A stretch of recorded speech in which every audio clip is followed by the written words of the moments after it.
अब देखिए, अब आवाज आ रही होगी। Good morning, good morning, good morning, good morning और गुड मॉर्निंग और शुभ प्रभात। सभी को शुभ प्रभात। ठीक है, सभी को शुभ प्रभात। आज जो हम पढ़ने वाले हैं, जो स्टार्ट करने वाले हैं, वो है हमारा अनंत स्पर्शी, एसिम्पटोट्स, अनंत स्पर्शी।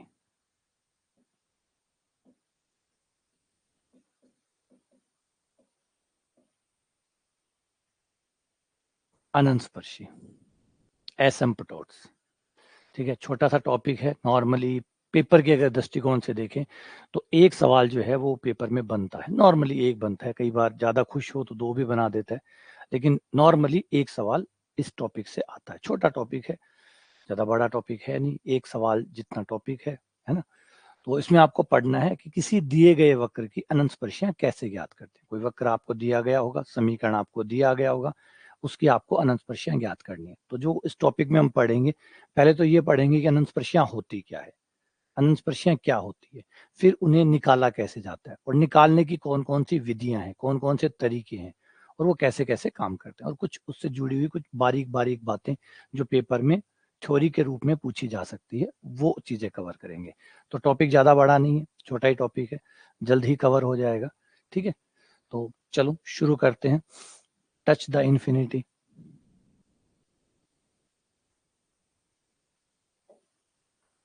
क्या है अनंत स्पर्शी?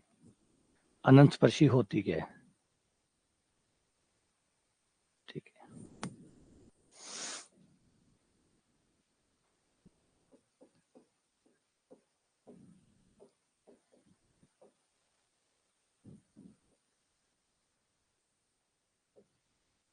या एसिम्पटोट्स।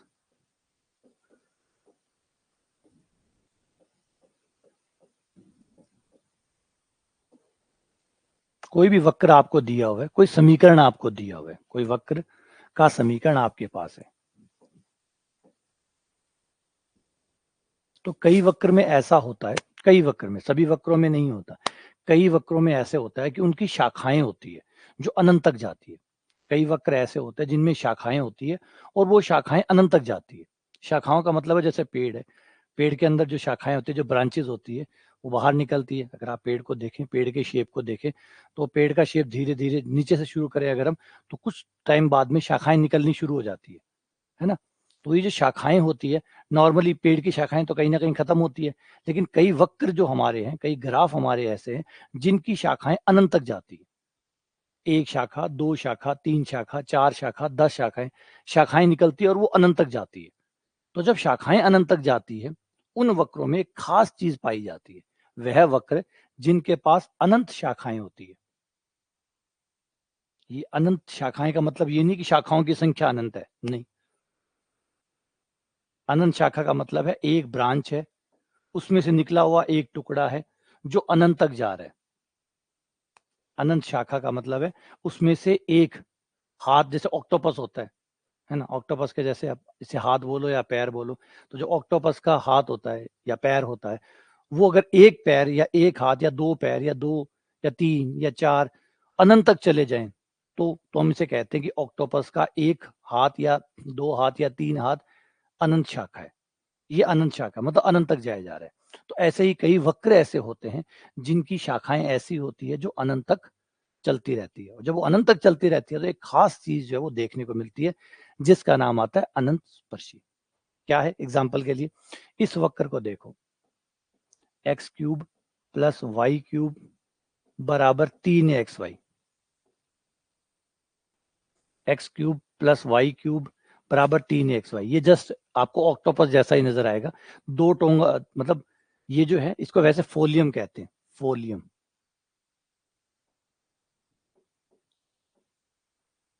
फोलियम।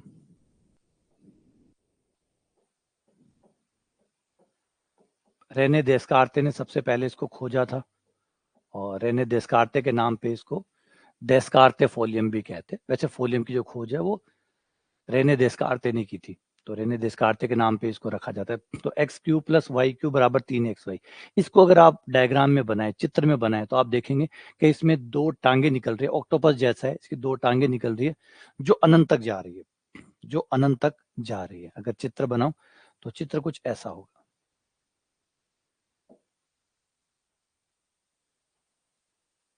ये ऑक्टोपस और ये इसकी दो टांगे, और ये टांगे अनंत तक जाएंगी, ये अनंत तक जाएगी।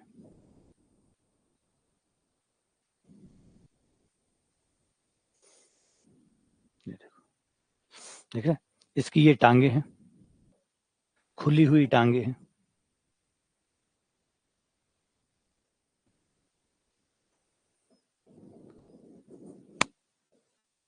ठीक है, ये इसकी टांगे हैं, और ये लगातार ये टांगे जो है ये अनंत तक जाए जा रही है। अगर इस टांग को देखें आप तो ये टांग अनंत तक जा रही है।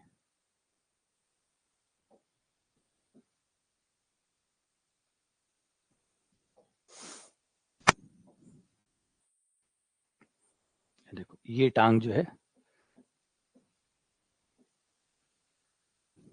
और ये टांग अनंत तक जा रही है। कईयों की दो टांगे अनंत तक जाती है, कईयों की तीन जाती है, कईयों की कोई टांग नहीं जाती, वो वहीं पे खत्म हो जाते हैं। तो ये जो डायग्राम है ये फोलियम कहलाता है। इसमें एक ये जो मुंडी नजर आ रही है एक्चुअली ये लूप होता है। ये लूप होता है, इसमें बहुत सारी खास बातें हैं। ये ग्राफ जो है वो बहुत कमाल का ग्राफ है। अभी तो सिर्फ हम इसको एक अनंतस्पर्शी के दौर पे पढ़ रहे हैं, बाकी इसमें कई और भी कमाल की चीजें हैं। जैसे आप जब आप निकालेंगे रेक्टिफिकेशन निकालेंगे, मतलब चापकलन निकालेंगे, जब क्षेत्रकलन निकालेंगे, तो इसमें इस फॉलियम के ग्राफ का बहुत सी जगह पे यूज होता है। बहुत कमाल का ग्राफ है, क्योंकि पहली बात तो ये देखो कि ये आपको 3 पावर का ग्राफ है। देखो नॉर्मली आप जो ग्राफ पढ़ते हैं वो 2-2 पावर के होते हैं। आप वृत्त को याद कीजिए, दिग्वृत्त को याद कीजिए, अति परवलय को याद कीजिए, परवलय को याद कीजिए। जितने भी आपके मानक वक्र हैं, वृत्त, दिग्वृत्त, अति परवलय, ये सब 2 पावर के, सब में सब मैक्सिमम पावर 2 है। तो ये 2 पावर से एक तो ऊपर 3 पावर का। पहली बार आपको ये देखने को मिलेगा कि 3 पावर के ग्राफों में कैसे दिखते होंगे। एटलीस्ट एक ग्राफ तो कैसा दिखता होगा। तो ऐसा ऑक्टोपस जैसा ये फॉलियम का ग्राफ होता है। अब इसकी जो जो शाखाएं चलती है, इन शाखाओं में एक कमाल की बात पाई जाती है कि एक लाइन है, इसकी टांगे तो अनंत तक जा ही रही है, इसकी टांगे तो अनंत तक जा रही है, एक लाइन और है जो इसकी टांगों के साथ साथ अनंत तक जाती है। एक लाइन है, एक खास लाइन है जिसका समीकरण है x प्लस वाई प्लस ए बराबर 0, जो इसकी टांगों के साथ साथ अनंत तक जाती है। ये देखो ये, और ऐसा लगता रहता है, अगर हम इसे देखें तो हमें ऐसे लगता है कि कुछ देर बाद में इसकी टांगे और ये लाइन आपस में टच हो जाएगी। क्यों? क्योंकि इनके बीच की जो दूरी है ये यहाँ हमें थोड़ी कम नजर आएगी। आगे जाने पर जैसे जैसे हम आगे जाएंगे हमें लगेगा कि ये दूरी कम होती जा रही है ना। ये दूरी लगातार कम होती जा रही है। तो हम अंदाजा लगा सकते हैं, अनुमान लगा सकते हैं कि कहीं ना कहीं जाकर ये आपस में टच कर जाएंगी, क्योंकि दूरी कम होती जा रही है। तो कम होती जा रही है तो कभी ना कभी जाके वो टच हो जाएंगी, कभी ना कभी जाके टच हो जाएंगी। लेकिन अनफॉर्चुनेटली ये कभी टच होती ही नहीं है। ये दूरी यूं ही कम कम कम कम होती रहती है और कभी भी जीरो नहीं होती। यानी ये टांग इस लाइन को कभी भी टच नहीं करती, कभी भी टच नहीं करती। और अब कभी टच नहीं करती, या यूं बोलें कभी नहीं को हम अनंत कहते हैं। जो कभी नहीं आता, अनंत। अनंत का नाम ही है जिसका कोई अंत नहीं है, जो आता ही नहीं है। तो फिर जब हमें कोई चीज से पीछा छुटाना होता है ना, जैसे आपको याद होता 5वीं 6वीं में जब आप समांतर रेखाएं पढ़ते थे, समांतर रेखाएं वे रेखाएं होती है जो अनंत पे काटती है ना। और एक तरफ आप कहते थे समांतर रेखाएं वो होती है जो कभी नहीं काटती। कभी नहीं काटती या अनंत पे काटती, अनंत पे काटती है तो फिर कभी नहीं काटती, कैसे हुआ? तो इसका मतलब ये कि जब आप बोल देते कि अनंत पे काटते हैं, मतलब वो फिर अनंत कभी आना नहीं है, काटना कभी है नहीं। तो वो एक तरह का प्रायवाची है, एक तरह का चीज को कहने का दूसरा तरीका है। एक चीज को कहने का दूसरा तरीका, जब आप याद करो छोटी क्लास में आप बोलते थे कि समांतर रेखाओं की परिभाषा, कई बच्चे जो होते थे वो ये कहते थे समांतर रेखाएं वो होती है जो कभी नहीं काटती, और कई दूसरे बच्चे ये कहते थे समांतर रेखाएं वो होती है जो अनंत पे काटती है। अब एक तरफ तो आप बोल रहे हो कभी नहीं काटती, एक तरफ आप बोल रहे हो अनंत पे काटती है, और आप कह रहे हो ये दोनों बात एक ही है। ये दोनों बात एक कैसे हुई? इसका मतलब अनंत पे काटती है, इसका मतलब ये है कि अनंत कभी आएगा नहीं, काटेगा कभी है नहीं। जैसे मेरा बच्चा है, वो हर दिन रात को शुरू हो जाता है, पापा कल स्कूल जाना है, कल स्कूल जाना है। तो मैं उसको कहता हूँ अभी तो नहीं जाना, आज तो नहीं जाना, है ना, कल देखते हैं। तो बस वही कल देखते हैं, कल देखते हैं, वो कल कभी आता नहीं है, काटेगी कभी है नहीं। तो एक तरह का ये दूसरा जवाब है। दूसरा जवाब है शांत करने का, भाई अनंत पे काटेगी, अनंत ले आना उस दिन काट जाएगी, अनंत कभी आएगा नहीं, काटेगी कभी है नहीं, तो झंझट ही खत्म। तो अनंत स्पर्शी जो कहाँ स्पर्श करेगी, अनंत पे जाके, अनंत कभी आएगा नहीं, स्पर्श कभी करेगी नहीं। तो सीधा सीधा ऐसा बढ़िया जवाब दे दिया जो नकारात्मक नहीं है, जो कि नकारात्मक नहीं है, भाई अनंत पे जाके काटेगी। कोई कहे काटेगी काटेगी, बिल्कुल काटेगी, अनंत पे काटेगी, तो जवाब ये हो गया, इसका मतलब कभी नहीं काटेगी।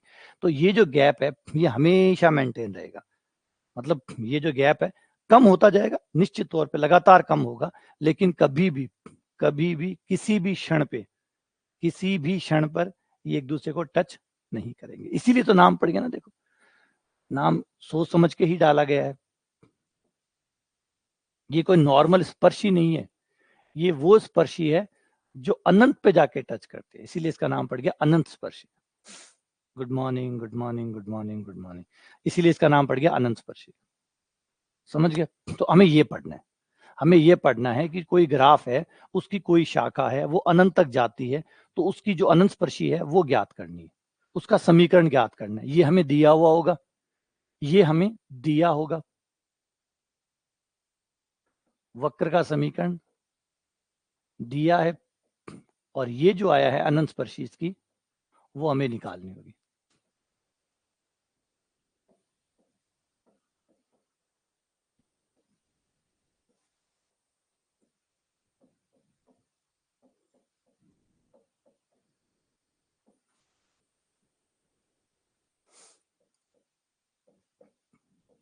इस पूरे टॉपिक में हम यही पढ़ेंगे कि दिए गए वक्र से अनंत स्पर्शी कैसे निकाली जाती है।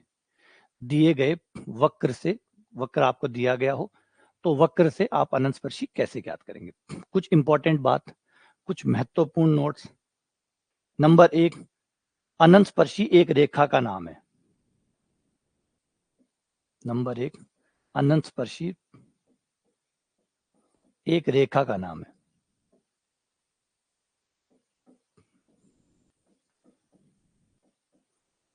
ये कोई परवलय, दिग्वर्त, अति परवलय नहीं है।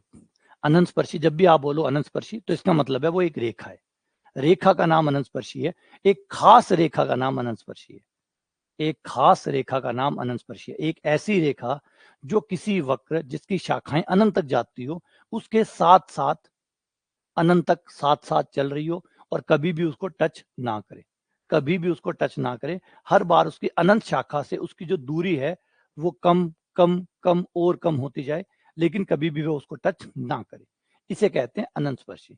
तो अनंत स्पर्शी क्या है? एक रेखा ही है, एक बड़ी कमाल की रेखा है, एक कमाल की रेखा है। तो इसका मतलब रेखाओं में से ही है वो, जितनी भी रेखाएं होती है उन्हीं में से ही अनंत स्पर्शी भी एक रेखा है, लेकिन एक बड़ी कमाल की रेखा है। ऐसी कमाल की रेखा है जो किसी वक्र के लिए बनी है, और उस वक्र के लिए बनी है जिसकी शाखाएं अनंत तक जाती है, और उसके साथ साथ वो अनंत तक।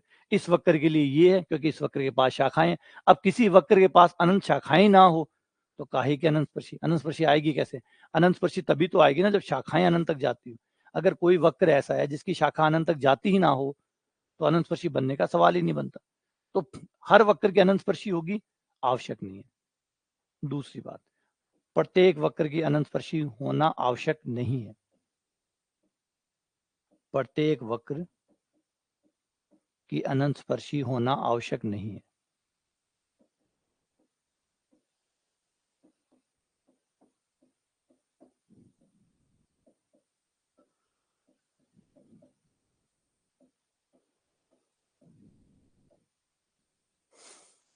प्रत्येक वक्र की अनंत स्पर्शी होना आवश्यक नहीं है।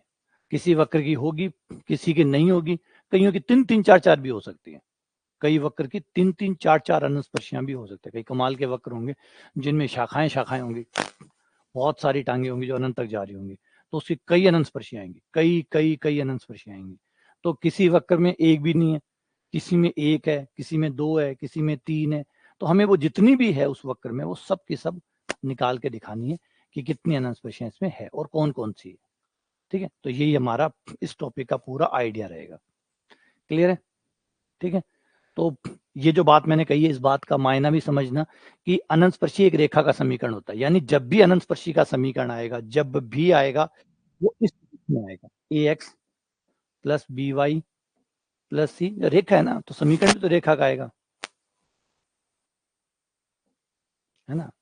जब रेखा होगी तो समीकरण भी तो रेखा का ही आएगा। हम बोल रहे हैं रेखा रेखा रेखा, और समीकरण परवलय का लगाएं, वो तो नहीं आएगा ना।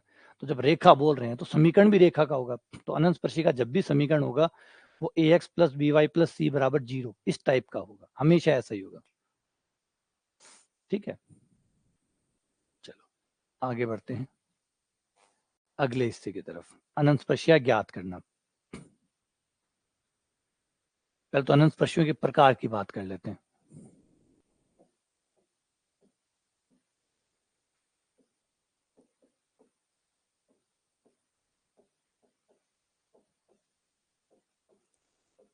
अनंत स्पर्शियों के प्रकार,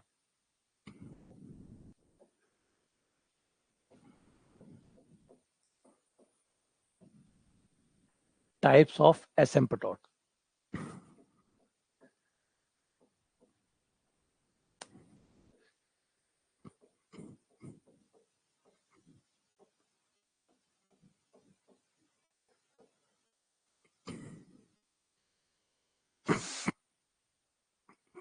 टाइप्स ऑफ एसिम्पटोट। तो एसिम्पटोट्स दो प्रकार की होती है, अनंत स्पर्शियां दो प्रकार की होती हैं। एक वो जो अक्षों के समानांतर होती है,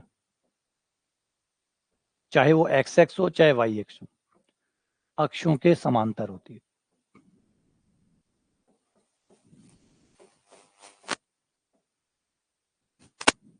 पैरेलल टू एक्सिस, जो अक्षों के समानांतर होती है,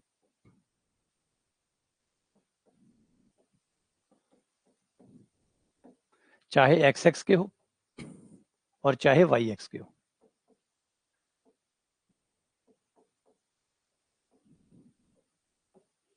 किसी ना किसी अक्ष के समांतर होगी। दूसरी होती है तिर्यक।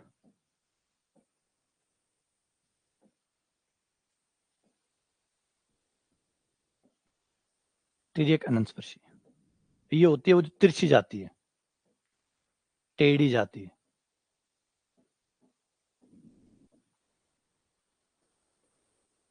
ऑब्लिक। ये दो प्रकार के अनंत स्पर्शियां होती है, एक होती है समानांतर, एक होती है तिर्यक। जो तिरछी जाती है एक है, जो समांतर जाती है, चाहे एक्स एक्स को हो चाहे वाई एक्स को, किसी न किसी के समांतर होगी। फॉर एग्जाम्पल यहां ले लो,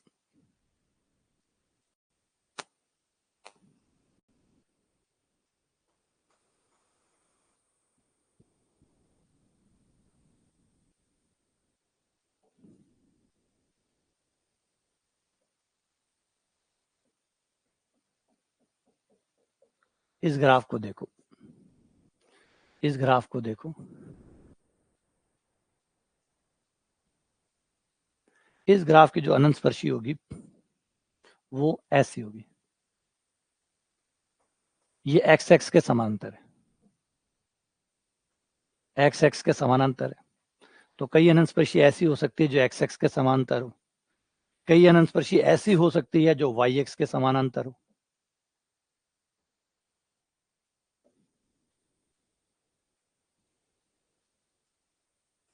इस ग्राफ को देखो, इस ग्राफ की जो अनंत स्पर्शी है वो वाई एक्स के समानांतर है, वो एक्स एक्स के समानांतर है, ये वाई के समानांतर है, ये एक्स के समांतर है, ये वाई के समानांतर है। एक तिर्यक भी हो सकती है, तिरछी।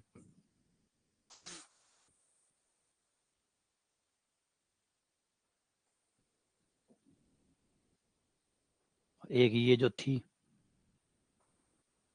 ये तिर्यक है, ये टेढ़ी है, ना ये एक्स के समानांतर है ना ये वाई के समानांतर है, बल्कि ये टेढ़ी चल रही है, ये तिर्यक है।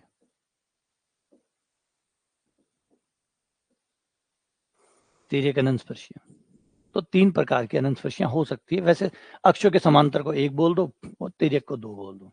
तो एक्स एक्स के समानांतर हो सकती है या वाई के हो सकती है, एक्स और वाई दोनों ना हो तो फिर तिर्यक हो सकती है। तो तीन में से कोई ना कोई एक तो होगी होगी, अगर है तो। अगर है कोई भी अनंत स्पर्शी, अगर है, पहले तो होना जरूरी है, क्या पता हो ही ना। बहुत से वक्र ऐसे हैं जिसके पास कोई अनंत स्पर्शियां नहीं होती। अगर हमारे ही मेन वक्रों की बात करें, हमारे ही शुरुआती स्टैंडर्ड कर्व की बात करें, जो वृत्त, परवलय, दिग्वट, अति परवलय है, उसमें से केवल अति परवलय ही ऐसा है जिसके पास अनंत स्पर्शियां होती है।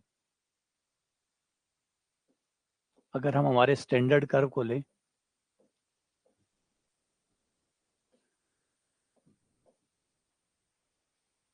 हमारे मानक कर्व में एक होता है वृत्त, दूसरा होता है दिग्वृत्त,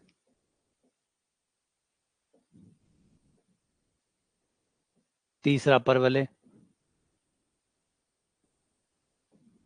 और चौथा होता है अति परवलय। और इनमें से सिर्फ और सिर्फ अति परवलय के पास अनंत स्पर्शियां होती है। सिर्फ अति परवलय के पास अनंत स्पर्शियां होती है। इन तीनों के पास कोई अनंत स्पर्शी नहीं होती, कोई अनंत स्पर्शी नहीं है। ये सवाल पूछा भी जाता है, परवलय की वास्तविक अनंत स्पर्शियों की संख्या कितनी है, तो 0 है।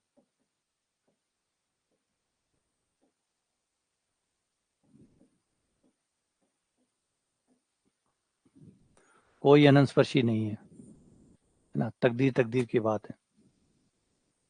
और इसके पास 2 है,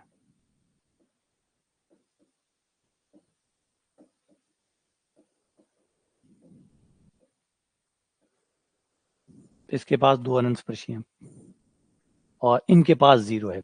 ये जो वृत्त है, दिग्वृत्त है, परवलय है, इन तीनों के पास 0 है और इसके पास 2 है ना। क्यों है वो तो अब जब मेथड पढ़ेंगे अनंत स्पर्शी ज्ञात करने वाला, तो उससे क्लियर हो जाएगा कि क्यों नहीं है। पहली बात तो इनकी जो शाखाएं हैं, इसके पास तो अनंत शाखा ही नहीं है, झंझट ही खत्म।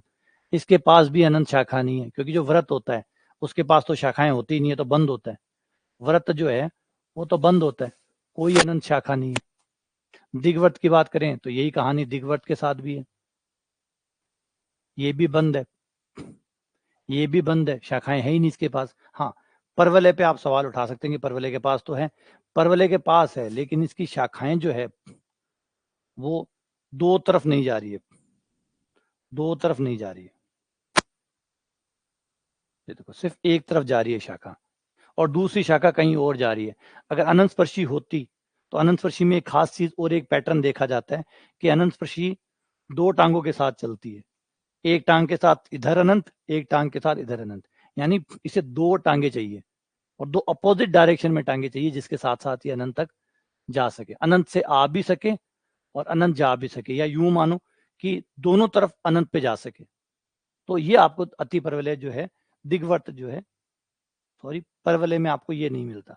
परवलय में आपको सिर्फ ये इधर वाली मिल रही है और इधर वाली यूं जा रही है। अब लाइन यूं तो जा नहीं सकती कि टेढ़ी हो जाए, है ना।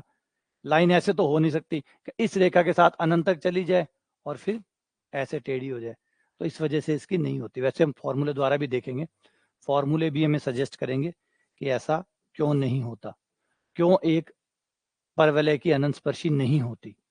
ठीक है, अति परवलय में सारी स्थितियां एकदम एकदम सेट है, इसमें सब कुछ सही है, एकदम परफेक्ट है।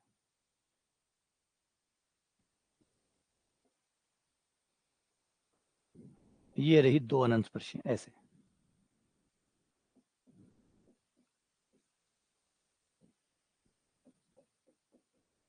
ये 2 अनंत स्पर्शियां, अति परवलय में 2 अनंत स्पर्शियां होती है, इनके पास कोई अनंत स्पर्शी नहीं होती। याद रखिएगा, काम आएगी ये चीज, पेपर में हिसाब से काम आती है। तो ये है हमारे स्टैंडर्ड कर्व की कहानी है। तो यहां तक सारी कहानी क्लियर होगी। अब हम देखते हैं कि समानांतर अनंत स्पर्शियां कैसे ज्ञात करते हैं। समांतर अनंत स्पर्शियां कैसे ज्ञात करते हैं।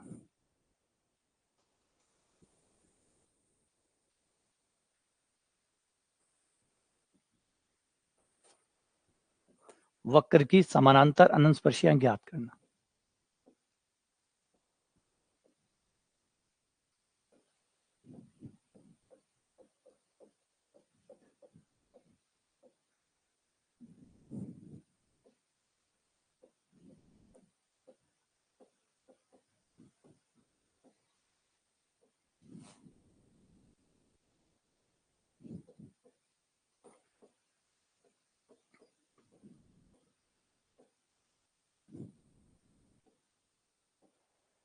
वक्र की समानांतर अंशस्पर्शी ज्ञात है। तिर्यक ज्ञात करने का अलग तरीका है और समांतर का ज्ञात करने का अलग तरीका है। जब भी तिर्यक वाला भी पढ़ेंगे तो उसमें समांतर भी आ जाती है, उसमें समांतर कवर हो जाती है, लेकिन एक समांतर का अपना खुद का एक छोटा तरीका है जिससे आप अगर कोई कर्व के अंदर कोई भी एक्स एक्स के समानांतर या कोई भी वाई एक्स के समानांतर अंशस्पर्शियां है तो आप इससे निकाल सकते हैं। तो इसमें करना ये है कि अगर आपको एक्स एक्स के समानांतर निकालनी है, एक्स एक्स के समानांतर निकालनी है, तो समीकरण में जाइए, समीकरण में जाइए और x की अधिकतम घात समीकरण में जाके x की सबसे बड़ी पावर को ढूंढिए, वो मिल जाए, वो मिल जाए। समीकरण में जाइए, x की जो सबसे बड़ी पावर है वो ढूंढिए, वो मिल जाए, तो उसका जो गुणांक है, गुणांक मतलब जो उससे गुणा हो रहा है, उसको उठाओ, उसको ले आओ और लाने के बाद उससे 0 कर दो। ऐसा करते ही आपको अनंतस्पर्शी अगर होगी तो मिल जाएगी, नहीं होगी तो नहीं मिलेगी। जरूरी नहीं है हो ही ना, कहाँ मिलेगी, है ना। अगर हो ही ना तो कहाँ से मिलेगी, होगी तो मिल जाएगी। ठीक है। सेकंड, अब यही प्रक्रिया आपको y के लिए भी दोहरानी है, सेम प्रक्रिया, वाई एक्स के समांतर।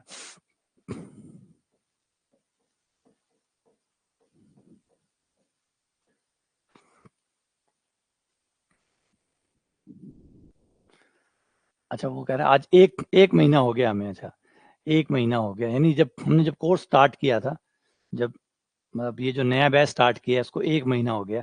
तो एक महीने मैंने शुरुआत में कहा भी था आप लोगों को कि नियमित रह पाना एक ही मुश्किल चीज है। गणित मुश्किल नहीं है, गणित तो बहुत बहुत बहुत आसान है कंपेयर टू नियमित रहने के। अगर आप देखेंगे तो जिसकी कमी है वो गणित नहीं है, लग रहा है गणित है, गणित की कमी नहीं है, कमी है नियमितता की।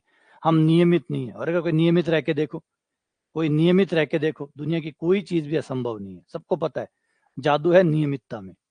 मैथ टफ है ही नहीं, अगर टफ ही होती तो जो लोग पढ़ पा रहे हैं, जो कर पा रहे हैं, वो कैसे कर पाते। तो जिसकी प्रॉब्लम है वो है नियमितता। तो मैंने शुरू में भी कहा था, डे 1 पे भी कहा था कि एक ही चीज है जो आपको परेशान करेगी, गणित परेशान नहीं करेगी, आपको जो परेशान करेगी वो होगी नियमितता। नियमित रहना मुश्किल है। और अब आप में से जो स्टूडेंट एक महीना पूरा कर चुके हैं उनको बहुत बहुत बधाई, और आपने पहली सीढ़ी चढ़ ली है। और मैंने 2.5 महीने का टारगेट कहा था आपको कि जो भी बच्चा 2.5 महीने रेगुलर रह जाएगा, अगर 2.5 महीने या तो रहेगा ही नहीं, और आपने देखा होगा अच्छे खासे अब नंबर कम हो गए, आ गए ना सब। मैंने, है ना, अनुभव से कहा था, यूं ही नहीं कहा था। तो मैंने पहले ही कहा था आपको कि जो भी कोर्स स्टार्ट कर रहा है 100 में से 90 बच्चे कोर्स पूरा नहीं करेंगे। बुरा है, कड़वा है, लेकिन सच है। जितने बच्चे कोर्स स्टार्ट करते हैं 90% बच्चे कोर्स कभी भी पूरा नहीं करते। वो फिर फालतू फालतू चीजें करते हैं, तरीके से कुछ नहीं करते, वो फालतू चीजें करते हैं।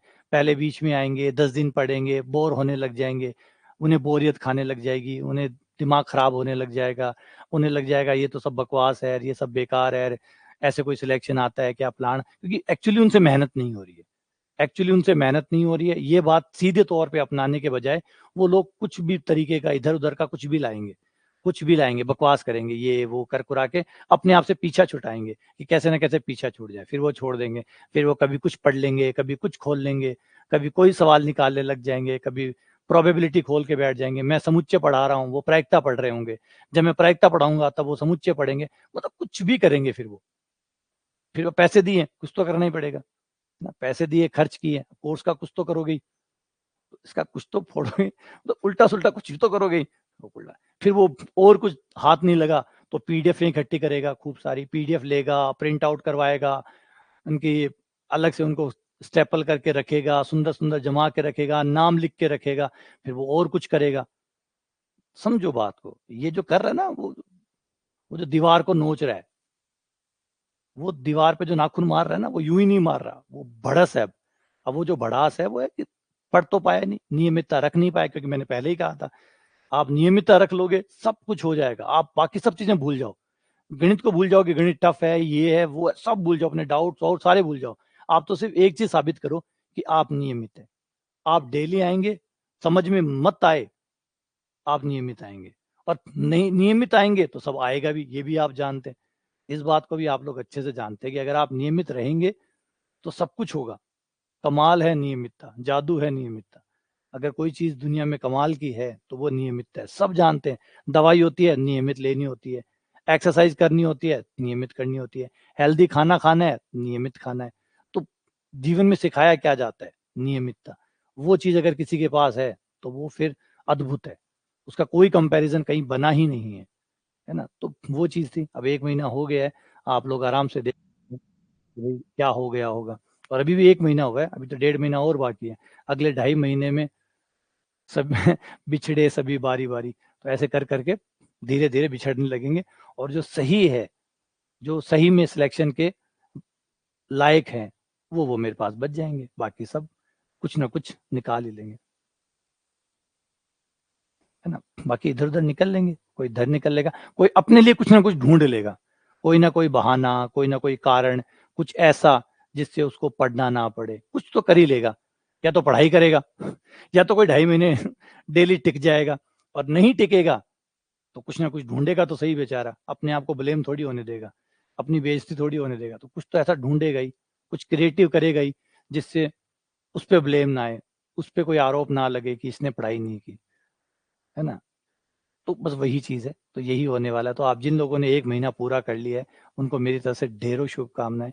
और अगले 1.5 महीने के लिए बेस्ट ऑफ लक, कि आप लोग यूं ही बने रहेंगे।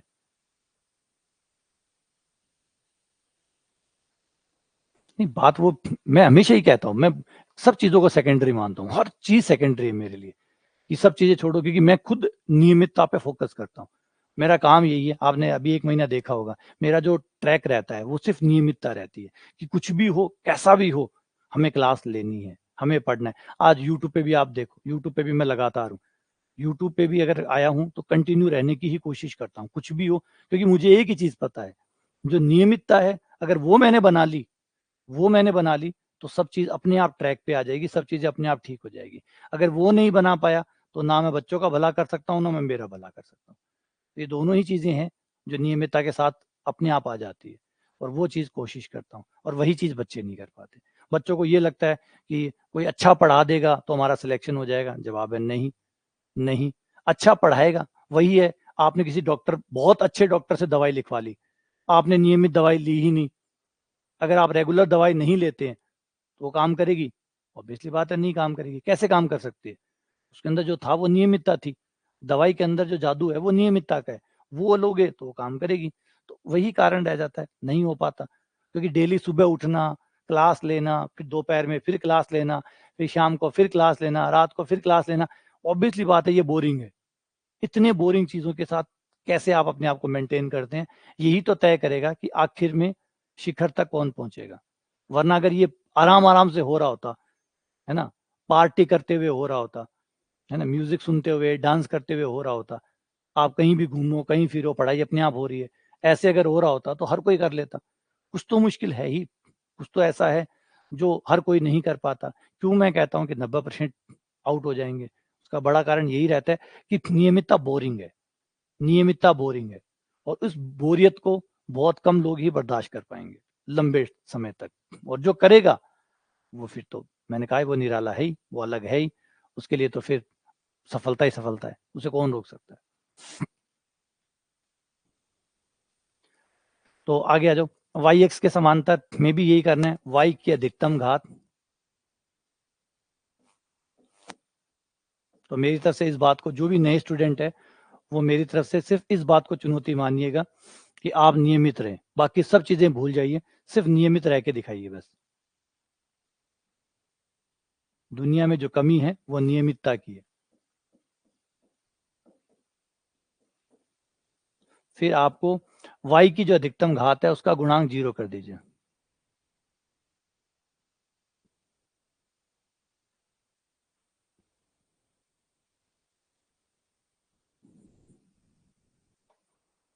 हाँ, शिखर सभी के लिए नहीं है। है ना, वो एक दिन पोइम सुनाई थी मैंने आपको, शिखर सभी के लिए नहीं है, बिल्कुल शिखर सभी के लिए नहीं है। जो इतना नीचे, जो इतना झेलेगा वही शिखर तक जाएगा। इसीलिए गलत नहीं है, 90% को रहना ही पड़ेगा। अगर वो नहीं रहेंगे तो फिर वो चुनिंदा लोग बाहर कैसे आएंगे, तो वो उनको परेशान करेगा ही करेगा, तो वो पिछड़ेंगे। तभी तो शिखर पे कुछ लोग ही पहुंचेंगे, वरना सारे पहुंच जाते शिखर पे, तो शिखर की कीमत क्या रहती।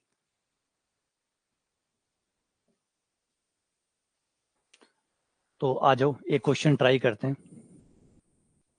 समांतर अनंत स्पर्शियां निकालते हैं।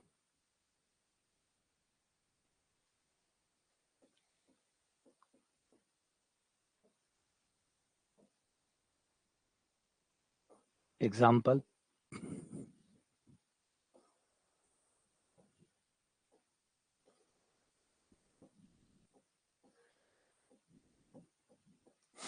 ए स्क्वायर बट्टा x square minus B square बट्टा वाई स्क्वायर बराबर 1, इसकी समानांतर अनंत स्पर्शियां हमें लगानी है।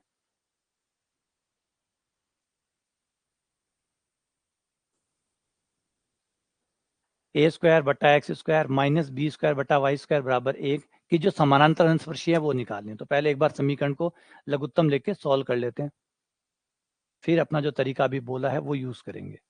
एक्स स्क्वायर कट गया, ए स्क्वायर वाई स्क्वायर, फिर वाई स्क्वायर कट गया, बी स्क्वायर एक्स स्क्वायर, फिर बराबर आ गया 1, A square Y square minus B square x square और एक्स स्क्वायर वाई स्क्वायर। सारे पदों को एक तरफ कर लो, सारे पदों को, और एक समीकरण में लिख लो। ये बन गई हमारी समीकरण, एक्स स्क्वायर वाई स्क्वायर, सबको उधर ले जा रहा हूँ, माइनस ए square Y square plus B square x square. ये आपके समीकरण आ गए। अब क्या करना है, पहले तो हमने सरल किया, समीकरण को सही ढंग से लिखा, ये बट्टे बट्टे करके लिख रहा था, हमने समीकरण को सही ढंग से लिख लिया। अब सही ढंग से लिखने के बाद में हमने कहा था कि एक्स एक्स के समानांतर अंश स्पर्शी जब निकालेंगे तो हमें क्या करना होगा, समीकरण पे जाना होगा, और जो एक्स की अधिकतम घात है, एक्स की जो सबसे बड़ी पावर है उसको चुनना होगा। जो भी एक्स की सबसे बड़ी पावर है वो लेनी है, उसका जो गुणांक है जो उससे गुणा हो रहा है वो चुनना है, और उसको 0 कर देना है, और आपको अनंत स्पर्शी मिल जाएगी। अगर होगी तो मिल जाएगी, अब नहीं होगी तो कहां से मिलेगी। तो समीकरण में आओ, पहले एक्स एक्स के समानांतर शुरू करते हैं, एक्स एक्स के समानांतर,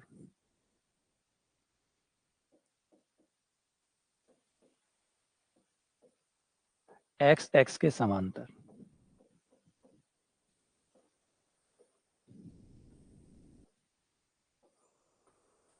तो इसमें जाओ, देखो एक्स की सबसे बड़ी पावर कितनी है, एक्स की सबसे बड़ी पावर, तो पूरे समीकरण में अगर देखें तो एक्स की सबसे बड़ी पावर 2 है, और वो भी 2 बार है। एक्स की सबसे बड़ी पावर समीकरण में, एक्स की सबसे बड़ी पावर 2 है और वो भी 2 बार है, 2 है और वो भी 2 बार है, देखो है ना। एक्स की सबसे बड़ी पावर समीकरण में 2 है और 2 भी 2 बार है, तो इनको कॉमन कर लो ताकि एक बार हो जाए। तो y square plus B square, और ये लो, अब ये एक बार दिखने लग जाएगा, कॉमन लेते ही एक बार दिखने लग जाएगा, दिख गया एक बार। अब क्या कहा था कि जो एक्स की सबसे बड़ी पावर है वो देखो कहाँ है, देख ली, ये रही। इसका गुणांक जो इससे गुणा हो रहा है वो देखो, ये रहा, जो इससे गुणा हो रहा है इसको नहीं लेना, इसको नहीं लेना। लिखा हुआ था कि एक्स की अधिकतम घात तो ढूंढनी है और लेना क्या है, उसका गुणांक लेना है। अधिकतम घात को ढूंढना है और फिर जो उससे गुणा हो रहा है वो लेना है और उसको 0 करना है। तो ये रहा एक्स की अधिकतम घात 2, इसका गुणांक ये रहा, इसको लेना है और 0 करना है। तो y square plus B square बराबर 0। अगर यहाँ हम गुणनखंड करें तो गुणनखंड काल्पनिक आएंगे, क्योंकि वाई स्क्वायर बराबर आएगा माइनस का बी स्क्वायर, और वाई बराबर आएगा हमारा under root minus B square का बी बाहर आ जाएगा और यहाँ रह जाएगा माइनस का 1, और अंडर रूट माइनस 1 यानी आयटा। तो हमारा जो आंसर आया, आ तो रहा है लेकिन काल्पनिक आ रहा है, ये काल्पनिक अनंत स्पर्शी है, और काल्पनिक अनंत स्पर्शियों को हम कहीं बना ही नहीं सकते, तो ये अनंत स्पर्शियां नहीं मानी जाएगी, क्योंकि अनंत स्पर्शियां है परंतु काल्पनिक है, और काल्पनिक अनंत स्पर्शियां काउंट नहीं होती।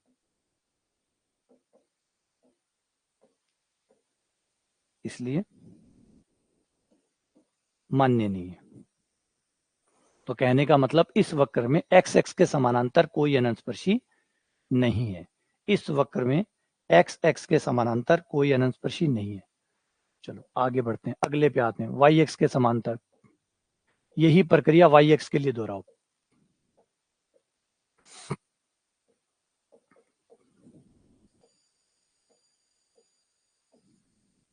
y x के समानांतर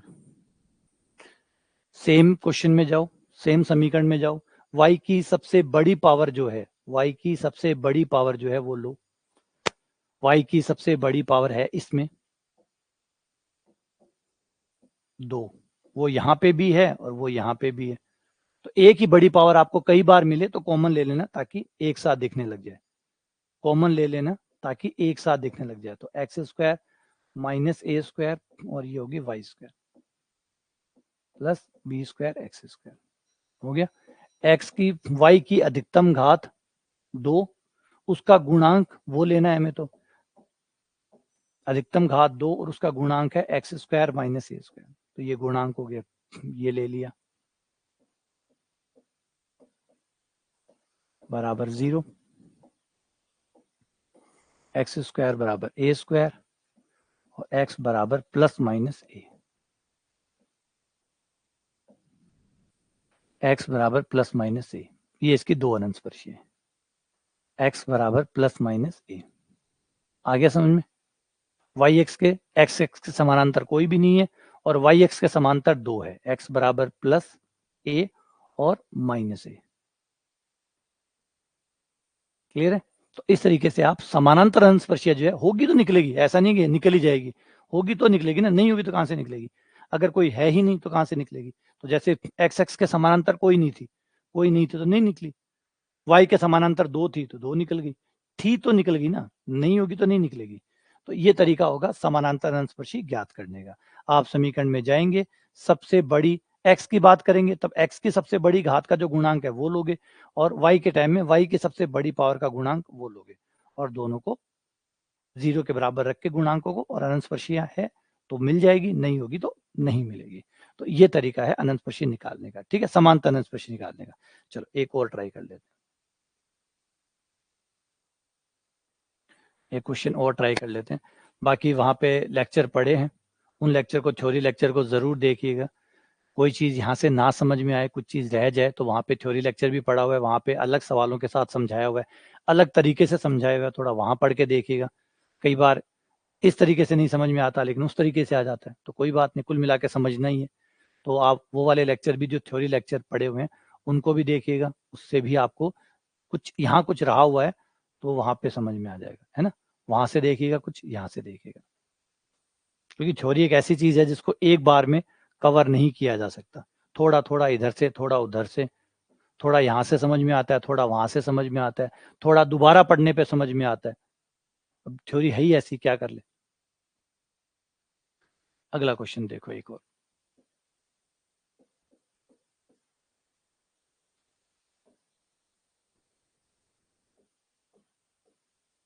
एक और एग्जाम्पल।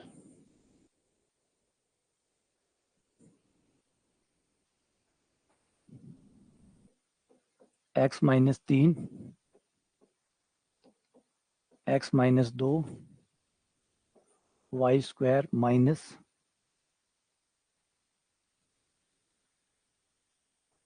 9x स्क्वायर बराबर 0। इसकी अनंतस्पर्शियां ज्ञात करें। x minus 3, x minus 2, y square minus 9x square बराबर 0। तो सबसे पहला वही तरीका, x की अधिकतम घात का गुणांक 0 है ना। पहले x x के समांतर निकाल लो, करके देखो इसको ट्राई।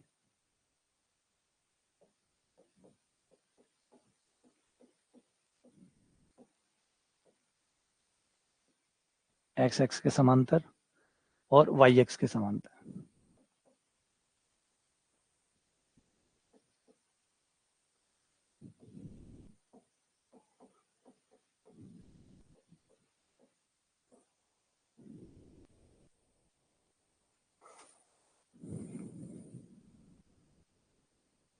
तो x x के समांतर में क्या करना है, एक्स एक्स के समांतर, एक्स की अधिकतम घात का गुणांक 0 कर दो। अब थोड़ा सा ध्यान रखिएगा, एक्स की अधिकतम घात 2 आएगी और वो यहाँ पे भी आएगी, क्योंकि यहाँ पे दिख नहीं रही होगी, लेकिन जैसे ही ब्रैकेट खोलेंगे आपको एक्स की अधिकतम घात 2 का गुणांक नजर आएगा, क्योंकि ये जो ब्रैकेट खुलेगा ये होगा x square minus 5x plus 6 करके आएगा। तो इस पद को मिस मत कर दीजिएगा, क्योंकि x की पावर 2 का गुणांक 2 बार है इसमें। x की पावर 2 का गुणांक 2 बार है, x की पावर 2 का गुणांक 2 बार है, एक बार यहां है और एक बार यहां है। और जब आप कॉमन लेंगे तो एक्स स्क्वायर वाई स्क्वायर है, तो ये हो जाएगा वाई स्क्वायर माइनस 9 और एक्स स्क्वायर, और साथ में जो और पद है वो, तो एक्स स्क्वायर का जो गुणांक आएगा वो आएगा वाई स्क्वायर माइनस 9। इसमें एक्स की सबसे बड़ी पावर 2 है और वो भी 2 बार है, तो कॉमन लोगे तो गुणांक आ जाएगा आपका y square minus 9, y square minus 9। और इसी को 0 करना है आपको, एक्स की अधिकतम घात का गुणांक बराबर 0, तो वाई स्क्वायर बराबर 9,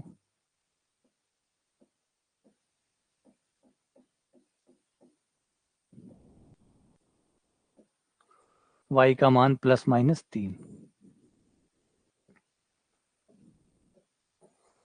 अगला वाई एक्स के समांतर, तो जब वाई एक्स के समांतर लोगे तो y की अधिकतम घात का गुणांक 0 लोगे, तो y की अधिकतम घात का ये रही 2 पावर और ये रहा गुणांक, y की अधिकतम पावर 2 है, बस यही रहा वो, ये, और इसका गुणांक ये।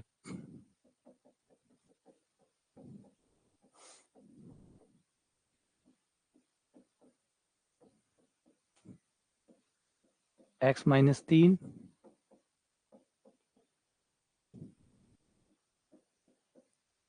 x का मान 3,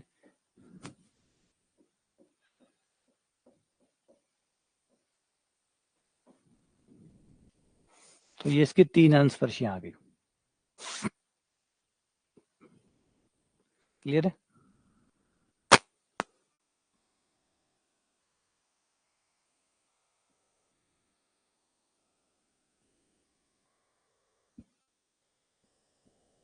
सही है?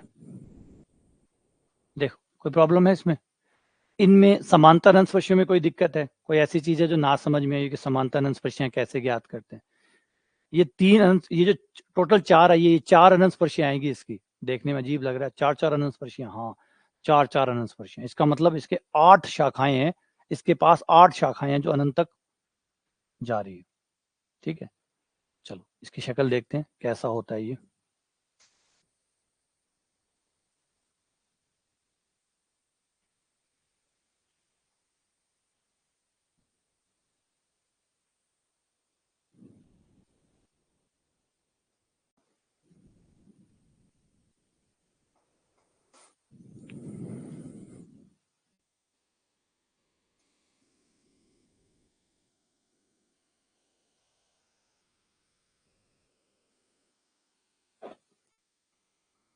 कैसा दिखता होगा?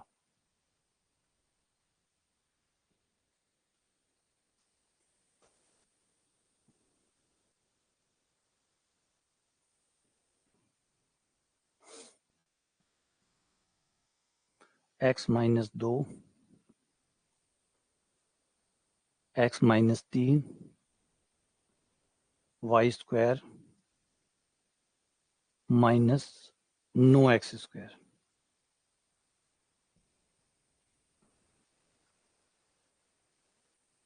x minus 2 y minus 9 x square,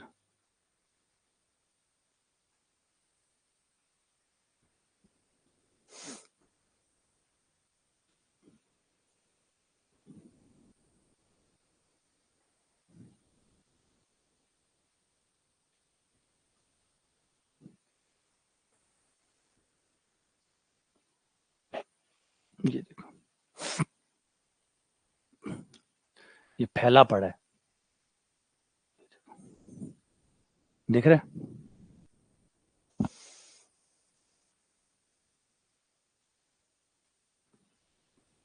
दिख रहा।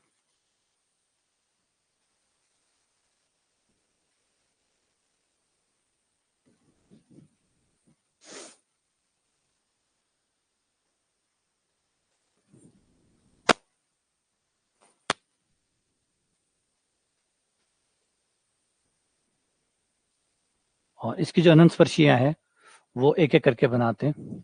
एक तो आई थी x बराबर 2, तो ये रही x बराबर 2, x बराबर 2। ये देखो, ये दिख रही है, ये इन दो शाखाओं के साथ जा रही है।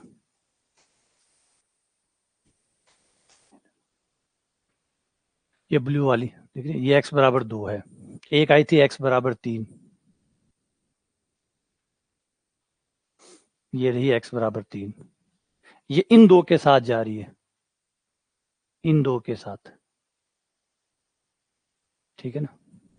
टोटल 8 है, 8 शाखाएं हैं। देखो अब ये एक उधर जा रही है, एक इधर जा रही है, तो ये 2 हो गई, ये 2 हो गई, 2 ये, 2 ये, 2 ये और 2 ये। हर ग्राफ अनंत तक जा रहा है ना, ये 2 शाखाएं हो गई, 2, ये 2, ये 2, ये 2, है ना। तो ये आपका टोटल हो गया। चलो गिनती करवा देता हूं पहले एक बार।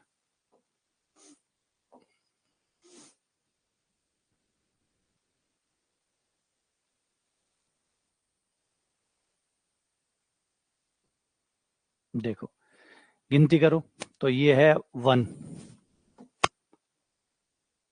ये अनंत, ये 1 है, लेकिन वैसे 2 है। क्यों? क्योंकि एक इस तरफ जा रही है अनंत, एक इस तरफ जा रही है अनंत, 2 हो गई। तो शाखा के हिसाब से 2 होगी, ऊपर जाओगे तो ऊपर भी अनंत है, इधर भी जा रही है, 2 होगी।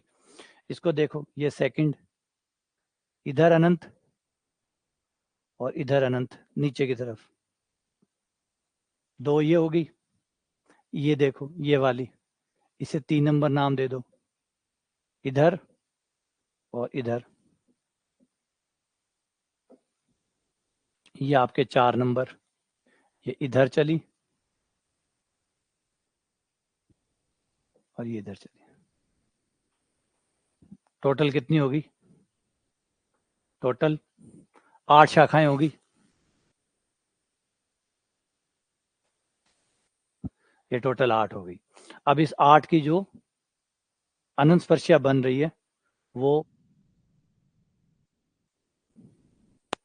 एक तो ये जा रही है, देखो ये वाली, ये ब्लू वाली, ये इन दो के साथ जा रही है। इन दो के लिए ये ब्लू हो गई, इन दो के लिए ये ग्रीन हो गई, ठीक है। अब बाकी 2 के लिए भी और आने वाली है। एग्जैक्ट नाप तोल करके भगवान ने बनाया हुआ है। बाकी 2 आपने निकाली थी y वाली, y बराबर +-3, ये रही y बराबर 3, y बराबर 3। एक और है जो कि है y बराबर +3, -3, ये -3। ये लो, ये आपकी 4 अनंत स्पर्शियां हैं, किसी को भी अकेला नहीं छोड़ा, ठीक है। सारी की सारी अनंत स्पर्शियां आ रही है, जा रही है, आ रही है, जा रही है ना। तो अपने आप गिनती के हिसाब से अपने आप सेट होकर अनंत स्पर्शी आ जाती है। और अगर आप इनका पीछा करो, आप ये सोचो कि नहीं कभी तो टच करेगी, चलो पीछे पीछे चलते हैं। अब ये देखो, यहाँ लग रहा है आपको कि ये जो रेड और ग्रीन है ये टच कर गए और एक जैसी लग रही होगी आपको, है ना। ये देखो, ये ग्रीन और रेड टच कर गए, है ना। रेड और ग्रीन जो है और ब्लू जो है, रेड और ब्लू जो दो अनंत स्पर्शी आ रही है वो टच कर गई। वो टच इसलिए कर गई कि हमारा जूम कम है इस वजह से। ये देखो, ये देखो, दिख रहा है, गैप है, गैप है ना। और वो कहाँ गए? आओ तुम भी आओ।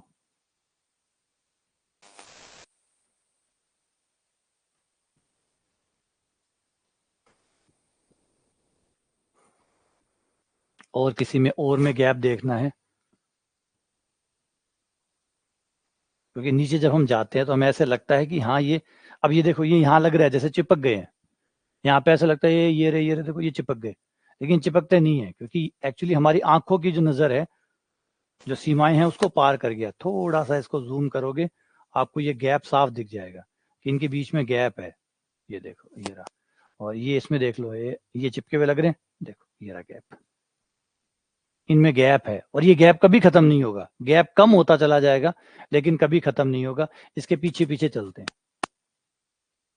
चलो आ जाओ, अनंत यात्रा पे चलते हैं।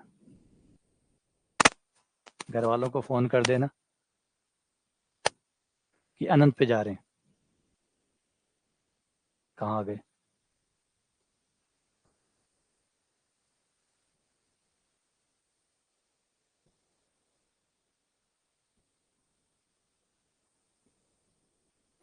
और इनके साथ साथ 49 क्यों, हजारों में चलते हैं। 52-53 में क्या पड़ा है?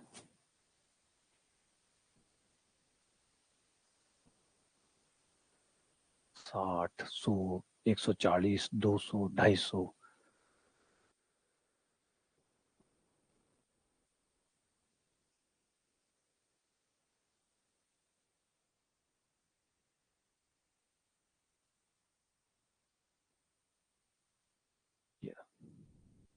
अब आ गए हम 240 पे, 250, 260, 280, 300, 310, 320, 340 ऊपर जाए जा रहे हैं।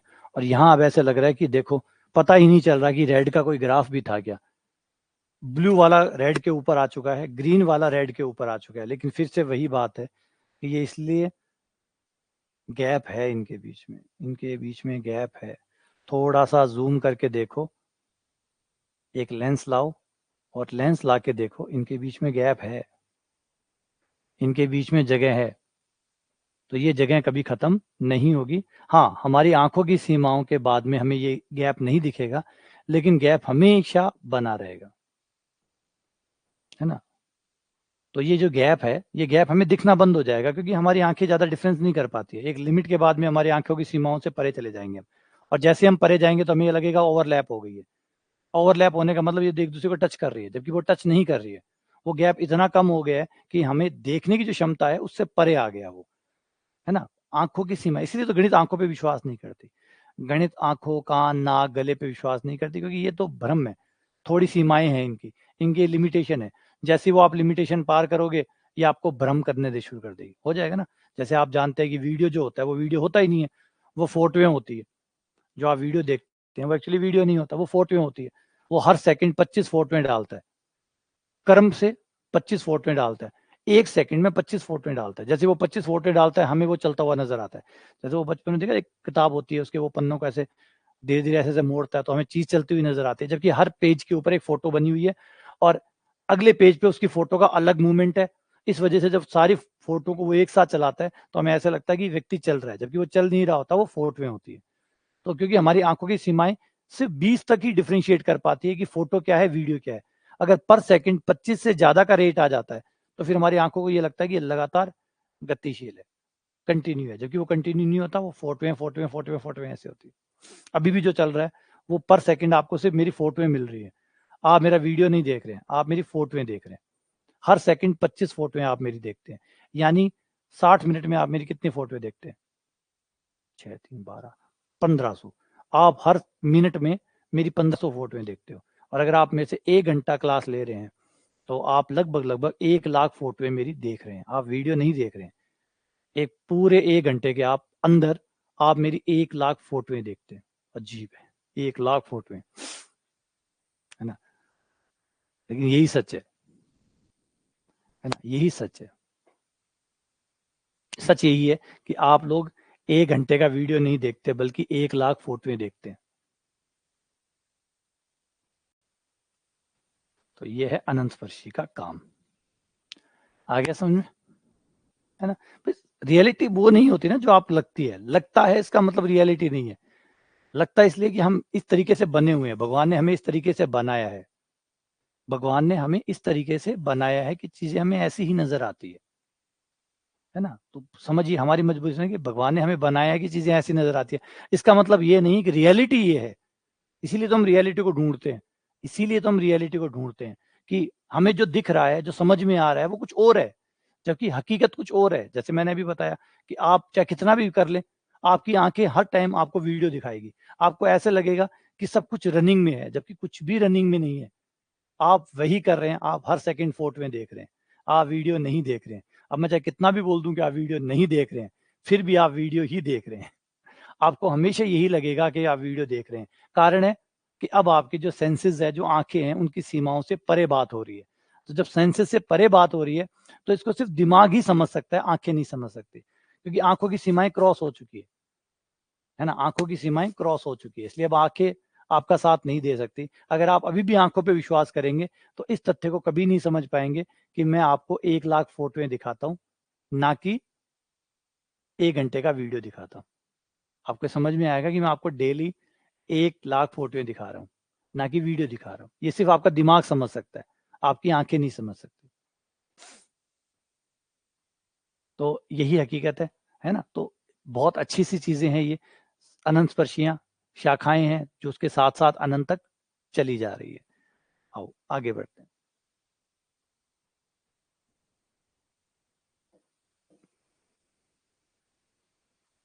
आगे है तिर्यक अनंत स्पर्शी।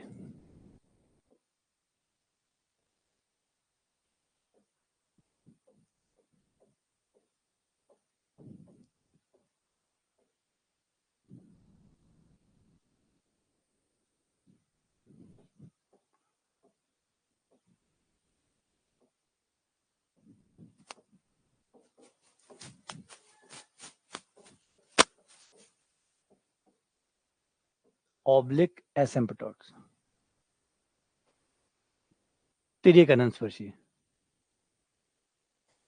हाँ, वो सारा दिन मेरे साथ रहते हो, मैं ही दिखूंगा मेरी आवाज सुनते हो सारा दिन। वो कई बार मैं सोचता भी हूँ कि भी आप लोग मुझे मतलब मजबूरी समझिए, है ना, या प्रेम समझिए, दोनों ही काउंट कर लेते हैं, लेकिन आप मुझे लगभग लगभग डेली प्रतिदिन 6 घंटे एटलीस्ट लाइव में सुनते होंगे। लगभग चल रहा होगा आजकल 6 घंटे का, तो कल भी 6 घंटे का ही था, आज भी शायद हो सकता है 6 घंटे हो जाए। तो 6 घंटे आप लोग मुझे सुनते हैं, 6 घंटे वो लाइव में सुनते हैं। उसके अलावा रिकॉर्डिंग भी देखते होंगे, तो 2-3 घंटे वहां काउंट कर लीजिए। तो आप मुझे 9 घंटे, 8 से 9 घंटे मुझे सुनते हैं, और कैसे बर्दाश्त करते हैं। मतलब कल्पना है कि 9-10 घंटे आप मुझे सुनते हैं, 9-10 घंटे देखते हैं, सुनते हैं। तो अब यही आवाज ऐसी हो गई है कि आपको लगता है पूरे ब्रह्मांड में यही आवाज है, पूरे ब्रह्मांड में सिर्फ यही आवाज है जो गूंज रही है। सोच के देखो, एक बड़ी बात है कि भी क्या कर रहे हो आप लोग। आप मुझे 9 घंटे सुनते हो, और 9 घंटे सुनने का मतलब अब आपको बस यही एक आवाज है जो सुनाई देती होगी चारों तरफ। हाँ, मैं पूछ नहीं रहा हूँ, मैं सोच रहा हूँ कि भाई क्या रहता होगा आप लोगों को कि कंटिन्यू आप लोग मुझे सुन रहे हैं, है ना। सारा दिन यही आवाज, यही आवाज, यही एक आवाज चलती रहती है। आ जाओ तिर्यक अनंत स्पर्शी निकालते हैं। तिर्यक अनंत स्पर्शी निकालने के लिए हमारे पास दो विधियां हैं, दो विधियां हैं। एक है व्यापक विधि जो कि लंबी है, टाइम खाएगी। एक है व्यापक विधि, लेकिन इससे आपका काम हो जाएगा। व्यापक विधि यानी जनरल मेथड। जनरल मेथड मतलब वो मेथड जिससे आप किसी भी वक्र की अनंत स्पर्शी निकाल सकते हैं। व्यापक है इसलिए लंबा है, लेंदी है। इसका एक ड्रॉबैक है कि ये लंबा है, लेंथी है, लंबा है, क्योंकि जनरल है। जो व्यापक होगा वो लंबा होगा भी, क्योंकि सब पे काम करेगा। लेकिन अच्छी बात है, एक बढ़िया बात भी है कि सबके लिए है, सबका साथ। आपका सवाल चाहे कोई भी हो, सबके लिए काम करेगा। अच्छी बात है, सबके लिए काम करेगा। हाँ, हर वीडियो 2 बार काउंट करूं, ये बात भी सही कह रहे हो। एक वीडियो 2 बार भी देखना पड़ता है, क्योंकि जल्दी समझ भी अब 2 बार तो होता ही है, क्योंकि वीडियो को आगे पीछे भी करते होगे। तो ये हो गया लेंदी, ये हो गया सबके लिए, है ना। तो अच्छी बात यह है कि सबके लिए है, ये अच्छी बात है, ये प्लस पॉइंट है। और बुरी बात यह है कि वो लंबा है। अब दोनों चीजें आपको एक साथ तो मिल नहीं सकती, कि सबके लिए भी काम करे और छोटा भी हो, वो नहीं हो सकता। तो उसके लिए हमारे पास एक विधि और है जिसे हम लघु विधि कहते हैं। लेकिन दिक्कत ये है लघु विधि की, ये कुछ सवालों पे ही काम करती है, लेकिन अगर काम करती है तो जबरदस्त काम करती है। केवल कुछ के लिए है,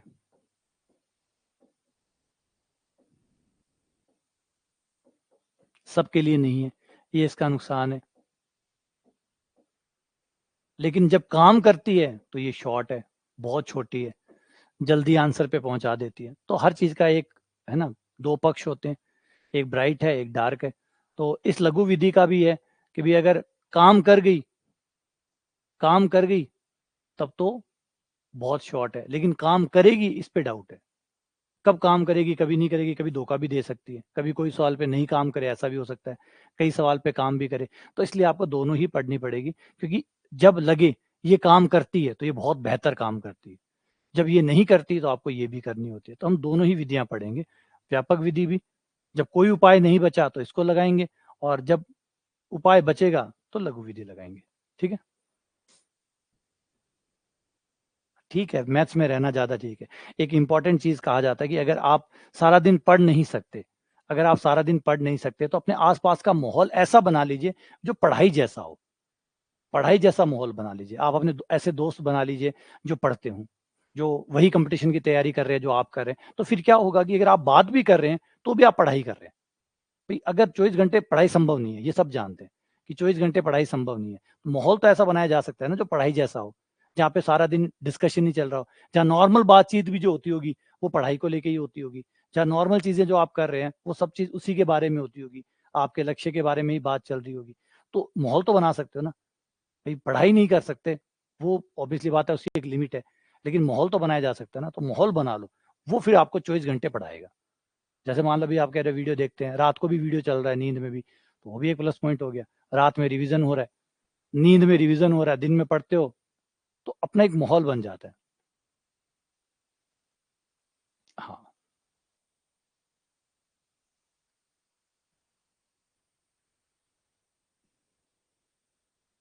हाँ, तो अभी पढ़ते रहो, अभी एक बार पढ़ते रहो, अभी एक बार कैलकुलेशन ना करो, एक बार तो सिर्फ पढ़ते रहो। जब आप नौकरी वोकरी लग जाओ फिर पीछे मुड़ के देखिएगा, बहुत अच्छा लगेगा। अभी तो सब बकवास लगेगा, अभी तो सब बकवास लगेगा, अभी तो लगेगा ये क्या है, कर क्या रहा हूँ, 8-8 9 9 घंटे पढ़ रहा हूँ, सब कुछ बकवास लगेगा।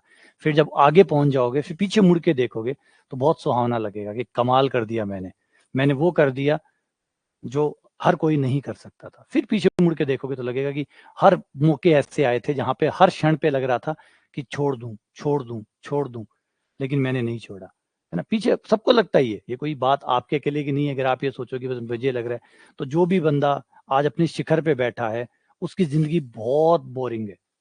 कोई भी शिखर पे बैठा ना, आप उसके साथ किसी, इसीलिए कहते हैं जो अच्छे लोग होते हैं उसके साथ आप ज्यादा टाइम नहीं बिता सकते, क्योंकि वो बहुत, उनमें वो चीजें आपको नजर नहीं आएंगी कि वो गाने सुन रहे हैं, वो कुछ म्यूजिक चला रहे हैं, वो डांस कर रहे हैं, नहीं। ये सिर्फ फिल्मों में दिखाया जाता है। एक अगर उच्च कोटि का व्यक्ति है, उसके साथ अगर आप रहो तो आपको पूरी जिंदगी बोरिंग लगेगी उसकी, कि यार ये कर क्या रहा है, इतना बोरिंग बंदा है, इसके साथ कोई रहता कैसे होगा। वो बोरिंग होते हैं। बोरिंग इसलिए होते हैं कि वो सेल्फ सेंट्रिक होते हैं, वो अपने काम से काम रखते हैं, उनको बाकी किसी चीज से कोई मतलब नहीं है, इसलिए वो बोरिंग होते हैं। उसके साथ आप ज्यादा दिन नहीं रह सकते, तो बोरिंग बन जाइए। सफल होना है तो आपको बोरिंग बनना पड़ेगा। और अगर आप बहुत इंटरेस्टिंग है तो फिर तो वही है, फिर घर खराब, काम खराब ही खराब है। तो वो बेहतर है कि आप थोड़े बोरिंग हो जाए, कोई बुरा नहीं है। बोरिंग आदमी ही आगे तक जाएगा, क्योंकि वो सेल्फ सेंट्रिक है, उसे बाकी चीजों में ज्यादा मजा नहीं आता, उसे अपनी चीज पे ही मजा आता है। वैसे बन जाइए। तो लघु विधि और व्यापक विधि, तो पहले व्यापक विधि से स्टार्ट करते हैं, व्यापक विधि से स्टार्ट करते हैं, फिर लघु विधि पे आएंगे। तो व्यापक विधि हमें कहती है कि अपने सवाल को, व्यापक विधि, कितना टाइम हो गया, अच्छा टाइम है, ठीक है, इतने में तो सवाल हो जाएगा। व्यापक विधि या जनरल मेथड,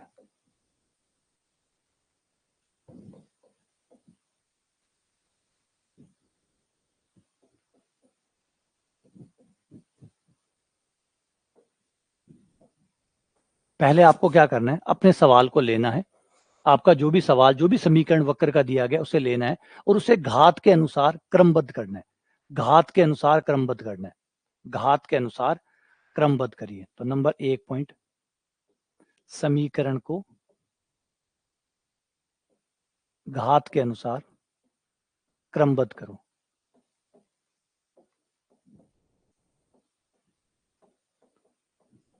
मतलब सबसे बड़ी पावर पहले, फिर उससे छोटी पावर, फिर उससे छोटी पावर।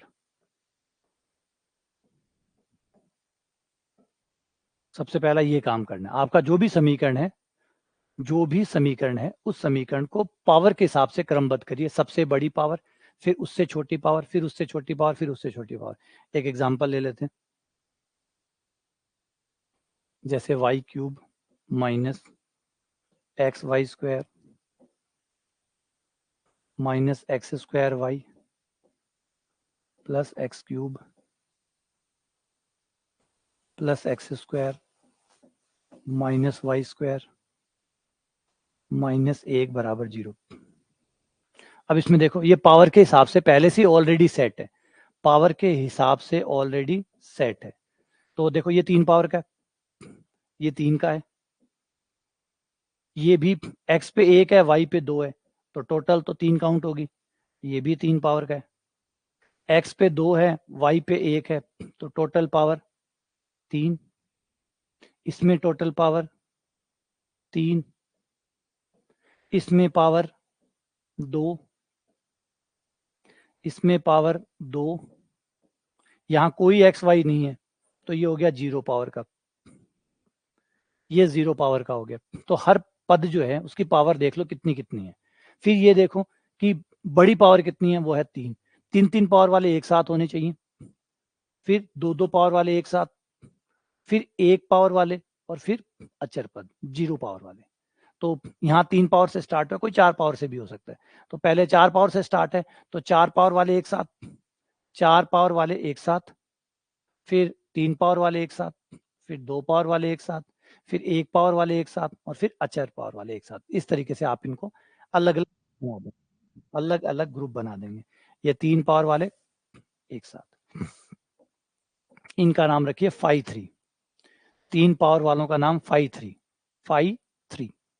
2 पावर वालों का नाम फाई 2, 1 पावर वालों का नाम फाई 1, जो कि यहाँ कोई नहीं है, होता तो नाम रख देते फाई 1।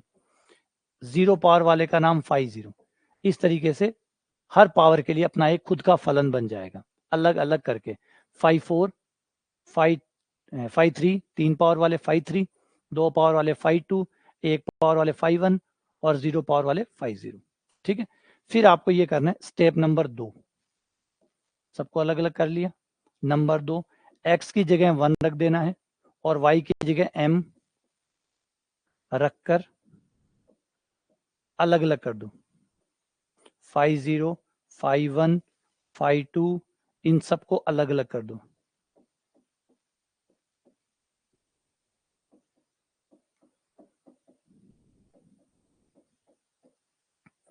दूसरा स्टेप, इनको अलग अलग करो। जैसे फाई 3 है, फाई 3 लिया, ये फाई 3 है, जितना फाई 3 उतना ही देना।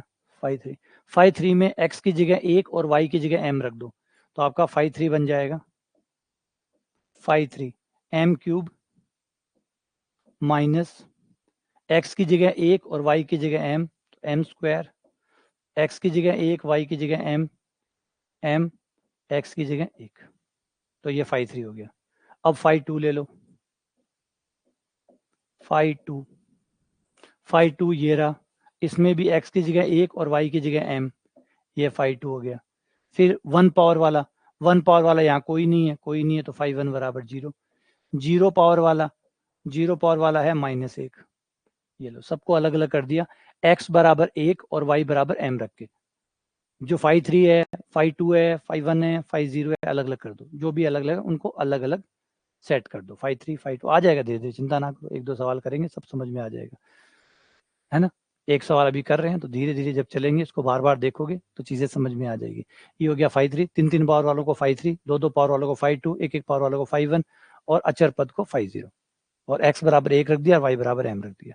इसके बाद में तीसरा स्टेप होता है, थर्ड स्टेप, जो आपका सबसे बड़ा फंक्शन है। यहाँ पे फाई 3 है, सबसे बड़ा फलन जो भी है उसको 0 कर दो और m के मान निकाल लो। सबसे बड़े फलन, इसमें फाई 3 है, किसी में हो सकता है फाई 4 हो। सबसे बड़ा फलन जो भी है, जो भी सबसे बड़ा फलन है, यहाँ पे फाई 3 है, तो उसको 0 रख दो। किसी में फाई 4 भी हो सकता है, किसी में कोई और भी हो सकता है।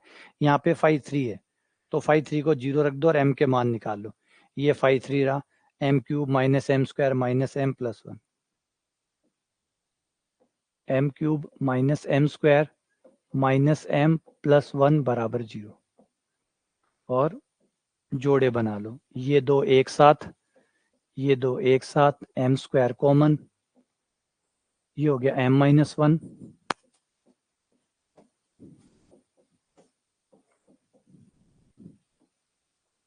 m minus 1, m square minus 1। अगर किसी को त्रिघात समीकरण सॉल्व नहीं करनी आती है तो एक वीडियो डाला हुआ है कि त्रिघात समीकरण को कैसे सॉल्व करें, वो देख लेना। अगर आप में से कोई ऐसा है जिसको त्रिघात समीकरण सॉल्व करनी नहीं आती है, अगर कोई ऐसा है जिसको त्रिघात समीकरण सॉल्व करनी नहीं आती है, तो आपके कोर्स में एक वीडियो डला हुआ होगा त्रिघात समीकरण को कैसे सॉल्व करें वो देख लीजिएगा। उससे तीन घात के जैसे भी समीकरण हो, कैसा भी समीकरण, कोई भी तीन घात का हो, वो उससे सॉल्व किया जा सकता है। तो यहां से देखो, तो आपके m के मान जो आए हैं वो आया है एक, एक और एक, माइनस एक। m के दो मान सेम आए हैं, ये दो सेम है, समान है, और एक मान ऐसा है जो अलग है, मतलब भिन्न है। अब हर m के लिए आपको उसी में मिल जाएगा, शायद एस एम प्रोटॉट्स वाले के अंदर ही मिल जाएगा, एस एम प्रोटॉट्स का जो फोल्डर है ना, उसके अंदर ही मिल जाएगा त्रिघात समीकरण को कैसे सॉल्व करें, त्रिघात समीकरण कैसे सॉल्व करें। वरना फिर मैं आपको लिंक दे दूंगा, उससे देख लेना। m1, m के दो मान सेम आए हैं और m का एक मान अलग आया है, तो जो सेम मान आते हैं उनका अलग तरीका रहेगा c का मान निकालने का। अब आप c और निकालेंगे m के लिए, लेकिन m के जो मान सेम आए हैं उनके लिए c का अलग फॉर्मूला होगा, और जो m का मान भिन्न आया है उसके लिए c का अलग फॉर्मूला होगा। c के अलग अलग फॉर्मूले होंगे। नंबर 4, c का मान, c का मान के लिए दो फॉर्मूले। अगर m सेम है, m समान है, जैसे इस केस में आए, जैसे यहां m के दो मान सेम आए, तो जो m का मान अगर सेम आता है, वो मैं एक बार कंफर्म करके उसी में डलवा दूंगा। एस एम पटोट्स वाले है ना, उसी के अंदर ही डलवा दूंगा। जो कंपटीशन के अंदर एस एम पटोट का जो फोल्डर है उसके अंदर ही वो वीडियो डलवा दूंगा, ताकि, क्योंकि इसमें जरूरत पड़ती है तीन घात के समीकरण को सॉल्व करने की, तो उसमें वो डलवा दूंगा। तो इसमें आपको ये वाला फॉर्मूला लगाना है।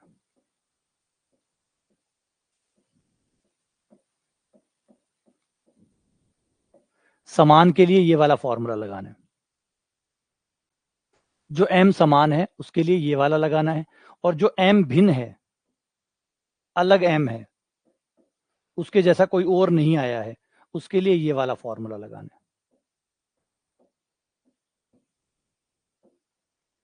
दोनों के लिए अलग अलग फॉर्मूले रहेंगे। m के मान अगर सेम आते हैं,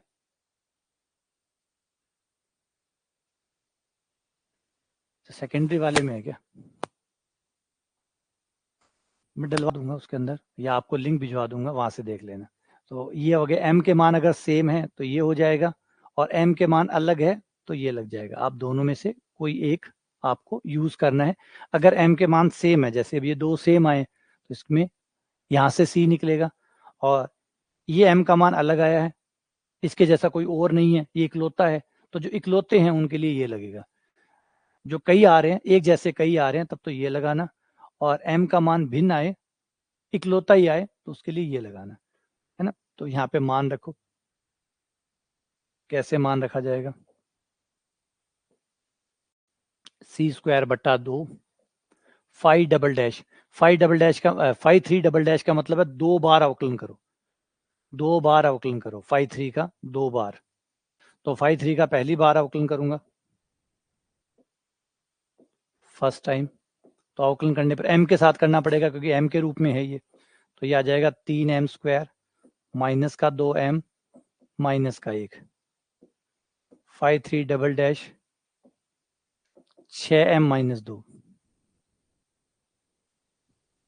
6m माइनस 2 ये आ गया। तो ये मान 6m माइनस 2 वहां रख दूं,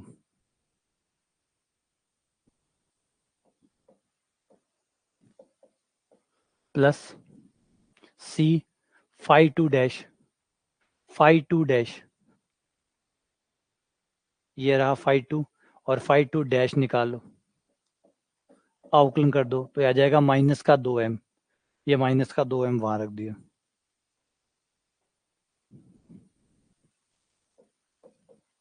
और फिर है फाइव वन का मान, फाइव वन का मान 0 है तो वो 0 रख दिया। तो ये 5 3 डबल डैश मतलब 5 3 का 2 बार अवकलन, 5 2 का 1 बार अवकलन, और 5 1 जैसा है वैसा रख दो। और अब यहाँ से m का मान जो है वो रख दो। m का मान है 1, m का मान 1 रख लो, सॉल्व कर लो। m बराबर 1 रखने पर, जैसे ही m बराबर 1 रखोगे तो 6 माइनस 2 4 आ जाएगा, 4 से 2 कट जाएगा, 2 आ जाएगा, तो ये आ गया 2c²। और यहाँ आ जाएगा आपका -2c बराबर में 0। c का मान आ जाएगा एक तो 0 और एक c का मान 1, 0 और 1। ठीक है, जब m का मान भिन्न हो यहाँ पे आ जाओ, इससे निकालो, इससे निकालोगे तो आ जाएगा 5 2। 5 2 कौन सा है, 5 2 पीछे चलो, 5 2 ये रहा 1 माइनस m², 1 माइनस m² बटे 5 3 डैश, 5 3 डैश ये रहा 5 3 डैश, एक बार अवकलन, 3m² minus 2m minus 1, 3m² minus 2m minus 1। यहाँ पे आपके m का मान रख दो, m बराबर है -1, m बराबर -1 है, ये रख दो। m का मान -1 रखते ही 0 आ जाएगा, c का मान 0 आ गया। अब देख सकते हो हर m के लिए c आया है। हाँ 3 से ज्यादा हो तो फिर उसके लिए अलग है, इसके लिए यही फॉर्मूला 3 के लिए और एक बड़ा बन जाएगा। जब 5 4 आएगा तो इसमें एक पद और एक्स्ट्रा हो जाता है, c³। अभी एक व्यापक फॉर्मूला और बता दूंगा इसका, कि अगर इससे ज्यादा है, मान लो m के 3 मान सेम आ गए, तो इसमें एक पद और एक्स्ट्रा ऐड हो जाता है, c³ बट्टा फैक्टोरियल 3 और 5 4 ट्रिपल। 3 पे 2 बार अवकलन है तो 4 पे 3 बार अवकलन होगा, 5 4 ट्रिपल डैश। एक व्यापक फॉर्मूला है वो बता दूंगा। ठीक है, अभी तो एक बार बेसिक क्वेश्चन है वो समझ लो पहले। तो यहाँ पे आपके m के मान के लिए c के 2 मान आ गए, क्योंकि m के भी 2 मान थे तो c के भी 2 मान आए। ये m का मान 1 था तो इसके लिए भी c का मान आ गया। अब ये मान रख के अनंत स्पर्शियों के समीकरण निकालो। अब जो हमें मिला है वो ये है, हमें ये मिल गया कि m बराबर 1 और m बराबर 1, जो दो m के मान सेम थे उनके एक के लिए 0 मिला, एक के लिए 1 मिला, और एक m का मान जो -1 था उसके लिए c का मान 0 मिला, और ये जोड़े बन गए। अब इससे आपकी अनंत स्पर्शी आ जाएगी y बराबर mx प्लस c। मान रख दो और अनंत स्पर्शियां बना लो। ये यहां रखी, पहले अनंत स्पर्शी आ गई y बराबर x, c का मान 0। दूसरी अनंत स्पर्शी इससे आ जाएगी,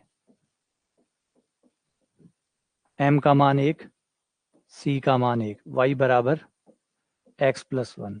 ये दूसरी आ गई। अब तीसरी y बराबर -x, ये तीसरी। ये तीनों अनंत स्पर्शियां आपको मिल गई। तो इस तरीके से एक सवाल पूरा होगा, इससे आपका ये पूरा हो जाएगा। क्लियर है? हाँ, सेकेंडरी वाले फोल्डर में भी देख लिएगा, बहुपद वालों में वहाँ पे भी मिल जाएगी। सेकेंडरी वाले में भी डाला होगा शायद पक्का, क्योंकि सेकेंडरी वाले में जो बहुपद है उसको सॉल्व करने के लिए चाहिए होता है, तो वीडियो वहाँ पे डाला हुआ होगा। बाकी मैं देख के बता दूंगा कहाँ प्रॉपर लोकेशन क्या है वो बता दूंगा, या लिंक भेज दूंगा, उससे देख लेना कि 3 घात के समीकरण को कैसे सॉल्व करते हैं। तो अभी ये ट्रिक समझ में आ गई, दोबारा से रिकॉल करते हैं सारी चीज़ों को कि क्या क्या करना होता है। सबसे पहले इसी सवाल को एक बार खुद से निकालिएगा, सब ठीक हो जाएगा। इसी सवाल को, सेम सवाल को, कोई मत बदलिएगा, इसी सवाल को खुद से करिएगा, सब ठीक हो जाएगा। सबसे पहले आपके समीकरण को पावर के अनुसार लिखना है, 3 पावर वालों को एक साथ, 2 पावर वाले एक साथ, 1 पावर वाले एक साथ, 0 पावर वाले एक साथ। x बराबर 1 और y बराबर m रख के इनको अलग अलग कर लो, 5 3 अलग, 5 2 अलग, 5 1 अलग, 5 0 अलग। ठीक है, ये आपके 5 3 5 2 5 1 और 5 0 बन गए। उसके बाद में आपको क्या करना है कि जो सबसे बड़ा फलन है 5 3 उसको 0 कर दो और m के मान निकाल लो। m के जितने मान होंगे सारे निकल जाएंगे। वो m के मान निकल जाए, उन्हें देखो कि इनमें से सेम कितने हैं, अलग कितने हैं। जो सेम है उनके लिए c का ये फॉर्मूला लगेगा, और जो m के मान अलग हैं, अलग के लिए ये लगेगा। सपोज करो एक मान और आता m बराबर 2 और वो भी इकलौता आता तो यही लगता। अलग मानों के लिए ये लगेगा और सेम मानों के लिए ये लगेगा। फिर इसमें मान रखो और आपके मान निकल जाएंगे सी के। हर एम के लिए सी होगा, जितने एम होंगे उतने ही सी आएंगे। फिर ये सारे मान y बराबर एम एक्स प्लस सी में रख के अनंत स्पर्शियां तय हो जाएगी।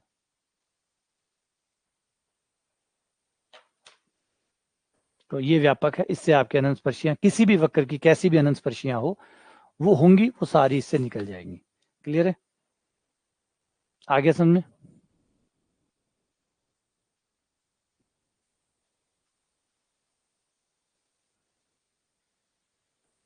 अच्छा, चलो ठीक है, क्लियर है ये तक?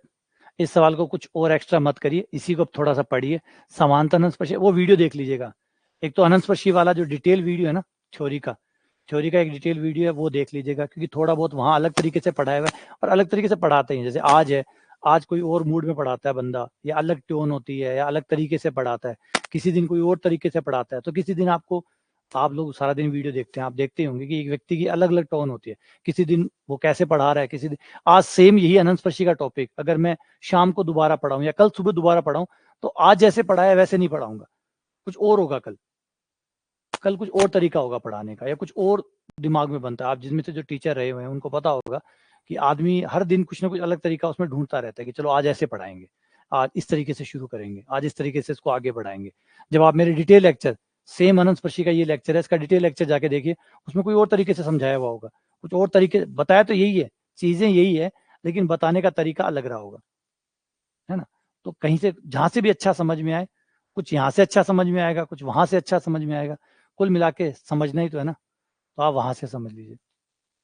हाँ, एनवीएस के बारे में बता रहा था, तो वो भी उसके बारे में मैं पूरी जानकारी ले लूँ, क्योंकि बिना मतलब में हवाई फायर करें, क्योंकि फिर सही नहीं है। तो पूरी डिटेल जैसी मिल जाएगी मुझे, मैं आपको एनवीएस और केवीएस की डिटेल दे दूंगा, क्योंकि भर्ती या तो आने वाली है या आ चुकी है, दोनों में से एक बात है, जिसकी पूरी पुख्ता खबर मिलते ही मैं आपको इन्फॉर्म कर दूंगा कि भाई इतनी ये आने वाली है। तैयार रहिए, आप तो अपने हिसाब से तैयार रहिए, क्योंकि भर्तियां आएगी, ये बात पक्की है। क्योंकि केवीएस एनवीएस आनी है, स्वाभाविक है, इसमें कोई शक नहीं है। आने अभी आएगी या थोड़े दिन रुक के आएगी, उसमें किंतु परंतु हो सकता है, लेकिन भर्तियां है। और अब तो राजस्थान में बहुत भर्तियां, उम्मीद कर रहे हैं कि इस साल राजस्थान में भी मेला लगेगा।